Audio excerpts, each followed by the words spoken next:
তার প্রিয়তম রসুল হাবিব জনাবে মুহাম্মদুর রাসূলুল্লাহ সাল্লাল্লাহু আলাইহি ওয়াসাল্লামকে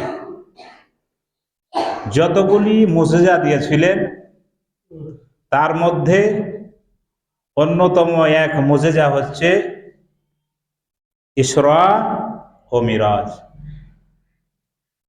তো মুজিজা কি? নবীর জীবনে প্রায় 3000-এরও মতো মুজিজা সংঘটিত হয়েছে, বলেন সুবহানাল্লাহ। মুজিজা কি? মুজিজা হচ্ছে শক্তি, মুজিজা হচ্ছে পাওয়ার, মুজিজা হচ্ছে ক্ষমতা, অলৌকিক ক্ষমতা, প্রচন্ড ক্ষমতা। প্রচন্ড ক্ষমতার মালিক কে? আল্লাহ সুবহানাহু ওয়া তাআলা। আমার বন্ধুগণ, ভাইয়েরা, কম বেশি প্রত্যেক নবীকে আল্লাহ সুবহানাহু ওয়া তাআলা মুজিজা দিয়েছেন। আমার বন্ধুগণ, ভাইয়েরা,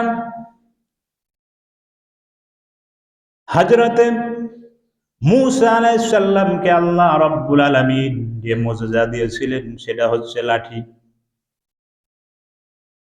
আল্লাহ রাব্বুল আলামিন হযরতে মূসা আলাইহিস সালামের হাতে একটা লাঠি দিয়ে দিলেন।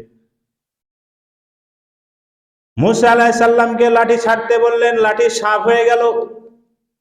ফেরাউনের জাদুকরদের বানানো বড় বড় বাঘ, বড় বড় সিংহ, বড় বড় হাতি মূসা আলাইহিস সালামের লাঠি মার্কা সাপ যখন হা করেছে, সবগুলি পেটের মধ্যে এসে ঢুকেছে, বলেন সুবহানাল্লাহ।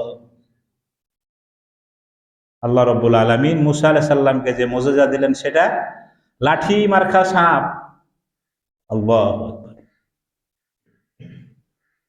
হযরত দাউদ আলাইহিস সালামকে আল্লাহ যে মুজিজা দিয়েছিলেন, দাউদ আলাইহিস সালামের কণ্ঠ এত সুমিষ্ট আল্লাহ রাব্বুল আলামিন দিয়েছিলেন।